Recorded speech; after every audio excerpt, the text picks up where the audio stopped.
Alright guys, welcome back to my channel. Haven't been posted in a while, but we got another project on our hands. We are going to be doing to start off, this is my first gen Tundra, 2001 two-wheel drive. But today's project is going to be installing the Deaver Add-A-Leafs. So the part number is, I believe, nope, there's no part number, but these are just a little mini pack of an Add-A-Leaf. Because I lifted the front, I'll just show you real quick. I lifted the front 3 inches roughly, 2.5 or 3, with this iBox Pro Stage 1 lift kit. So I have the coil and the spring, and I upgraded to camber Uniball upper control arms. I know I need to get rid of, I'm going to be taking off my sway bar link today, see how that feels. But anyways, so that's up 3 inches. That's just stock, so that's why it sits a little saggy. Oh wait, it would be like this, there's a little bit, yeah, I guess saggy in the back. So it has a right side right there, left side right there. All my tools, a little Husky set, Milwaukee rigid in there, and because I added the rack, obviously it's gonna push weight more, so there's gonna be even more weight on the back end, so it's gonna sag even more. So hopefully this Deaver Add-A-Leaf will get rid of that. But I'm gonna jack up the truck right now, take off the wheels, and I'll get you guys into the next clip.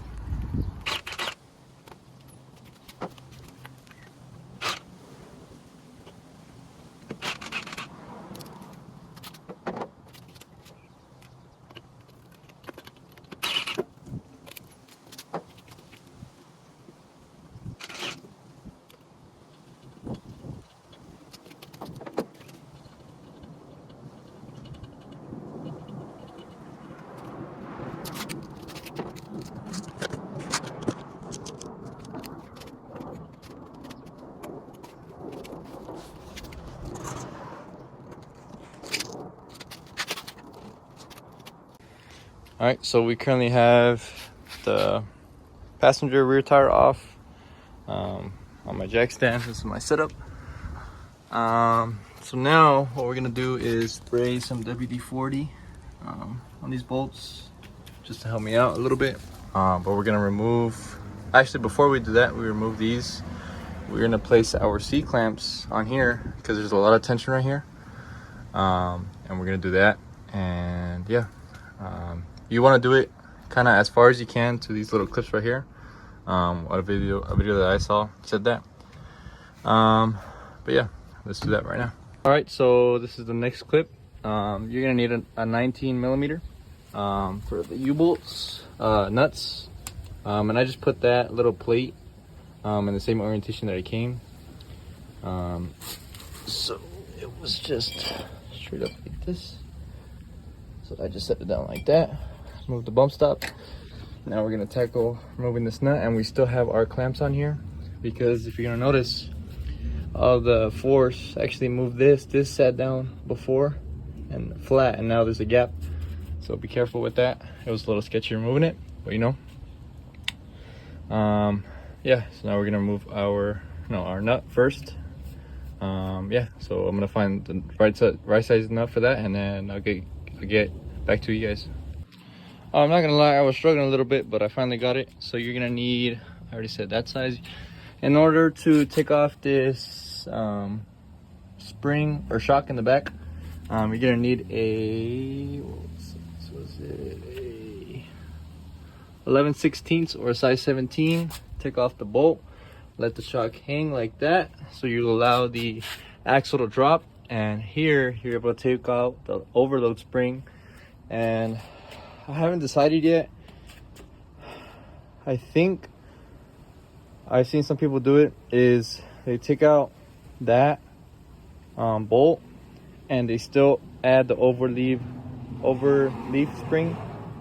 I think I'm gonna do that because when I add the weight, I really want it to stay level. So I think I'm gonna do that, but I will update you guys. I'm gonna take off this hardware, unscrew this stuff, unscrew this bolt, and see how it sits from there.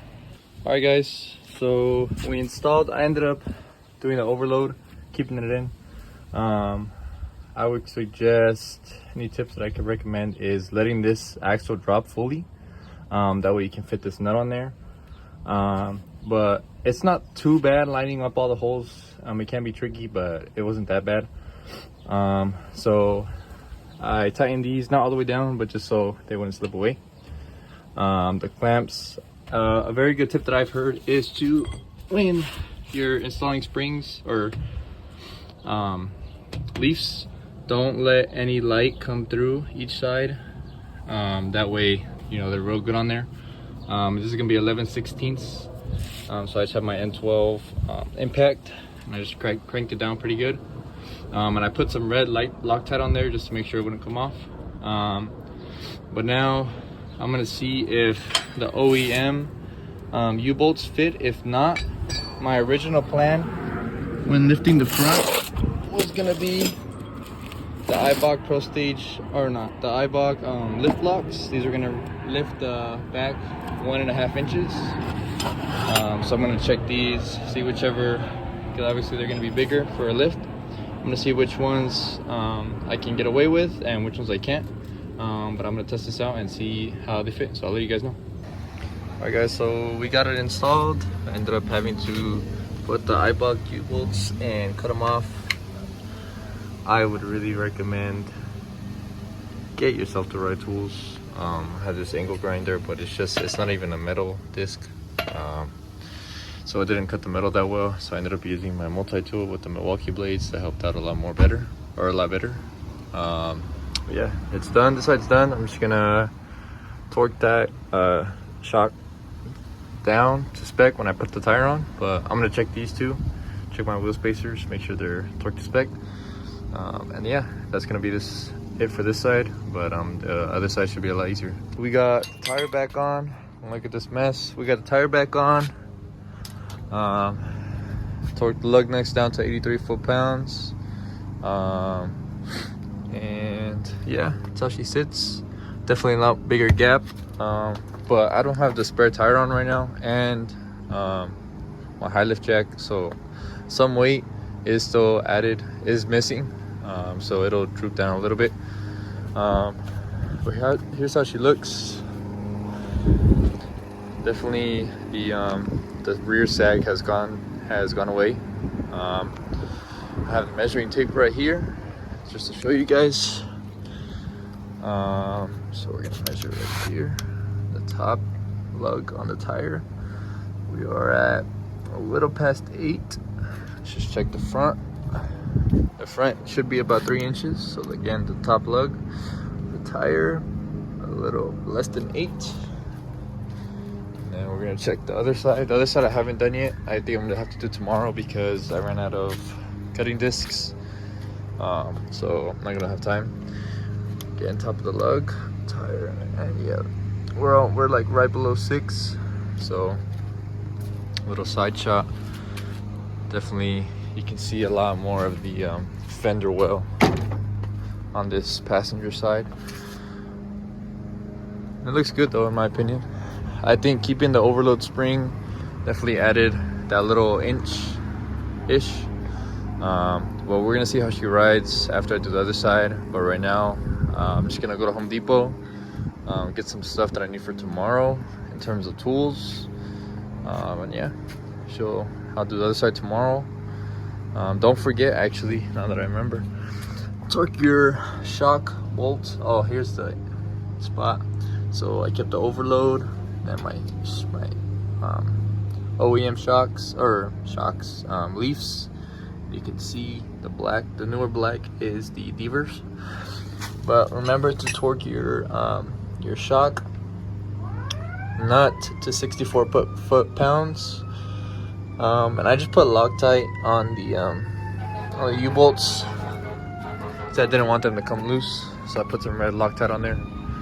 But yeah, that's how it sits right now. I'll check with you guys in the next clip. Not sure where I'm gonna start it tomorrow. All right guys, it is the next day. We are gonna be doing the Deaver Add-A-Leafs on the driver's side now. In the last clip I showed, it was yesterday, and we did the passenger side. Now we're gonna do the driver's side. I have everything pretty much set up. my jack stands, my jack, clamps, sockets and everything like that. But I'm gonna jack up the truck. I'm probably gonna do my tire rotation right now too, because I've driven around, I think it's about that time, 5,000 to 7,000 miles. So we're gonna put this one up there, this one up there, but we're gonna do the Add-A-Leaf first. So I'm gonna set up my phone and see if I can get you guys little shots of me doing that stuff right now.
All right, so we are at the step of the seat clamps are on. I'm about to take off the U-bolts, but you also make sure, like I said, on the passenger side, that you want to take off the actual suspension part, which is limiting the axle from dropping all the way, this shock. So I believe this is a 17, I'm not sure, but I would check right now. I'm pretty sure that's 17. You don't want to, likely, if you don't have two jacks like me, just put a jack stand and let that sit on the truck, or let the truck sit on that. And then what you're gonna want to do is put the jack under the axle, so it obviously doesn't just completely drop and you're putting so much stress on the brake lines, everything like that. All right, so for my 2001, it was a 19 millimeter for the U-bolts. So I took all four off right now. What I'm gonna do is take off this nut. I believe it was a 14, I'm not sure, let me double check right now. Let's see, let's just grab a 15, actually I think it was. It's gonna be a 14. Let's just go grab a 14 really fast. And I know a lot of people say don't use chrome sockets on an impact. They're not made for that, they're gonna break. Well, I'm not. For now, it gets the job done, and I'm not cranking and trying to fully get something off or fully tighten something down. So that just gets the job done. But we're gonna take off that bolt and then make sure your C-clamps really are secure, because there is a lot of tension on these leaf springs because of the load of the truck bed, the truck, and my rack. And in your case, obviously you might not have a rack, but you're gonna have a truck and a truck bed. So just triple check that these C-clamps are really secure and tight on there. And after we take off this bolt, we're gonna take off the shock. So let's get to it.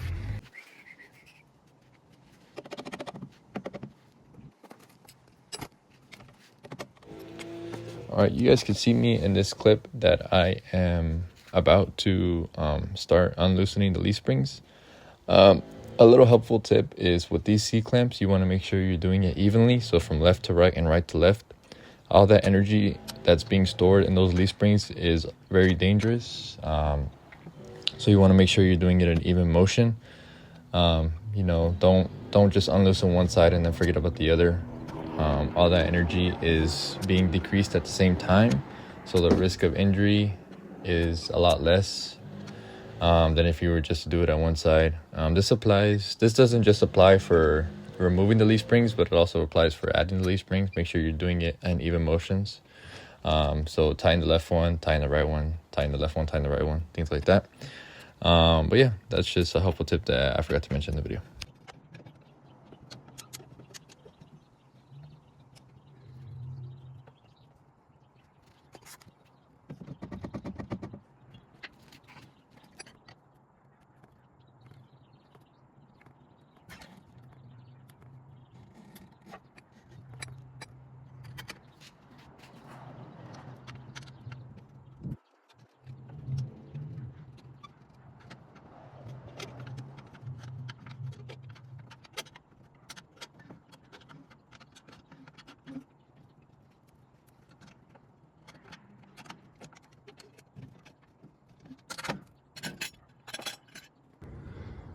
Okay, so now that we have the shock disconnected, we have the axle drooping, and we have no more clamps. We took off the bolt, and we have this leaf springs vulnerable, I guess, or just open. Now what we're gonna do is take apart these nuts and that nut. We're gonna do the same on that side. We're gonna keep the overload spring, and we're gonna keep this, or we're just gonna place this right in between here, so between the overload and the last spring. So those are going to clip over here and here, and then the bolt is just going to slide through. So we're going to do that right now. This is just a little tip when doing this part of the job. So you're gonna have your jack under the axle, but what I did was I grabbed a 2x4 or a 2x6, doesn't matter, and I chopped it, and I just stuck it right here, right on the bottom of my wheel spacer. Or you can put it right here at the bottom of the, I'm not sure what this is called, drum brake or something like that. But this is just another support for not having so much tension on the jack. It's actually, a lot of it is right here on the 2x4. As you can see, that's pretty sturdy. But now you're just gonna remove this overload spring, take out that screw or nut, and what we're gonna do is just simply install that right between here. So let's get to it. All right guys, there we have it. I know it's dark, you're gonna look at this video and be like, whoa, what happened? It took you the whole day. Yeah, it did. I was struggling. My Sawzall was really giving me a hard time. I should have just bought more multi-tool blades, but there it is. It's sitting the same height as the other side as a passenger. So the whole truck is all level right now. Looks really good, I think. Obviously the back is sitting a little higher, but I like it. It's not like, it was squatted very little, but nothing crazy. But man, looks so good. So yeah, thank you guys for watching. Make sure you guys stay tuned for more videos that I do. I'm gonna be doing more videos like this, like tips or installs and stuff like that. But yeah, I'll catch you guys in the next one. Actually, make sure you guys check out my socials. That's where I'm more active. My Instagram and TikTok, the same thing, 01 TRD Tundra. But yeah, that's it. Thank you guys for watching, and I'll catch you guys in the next video.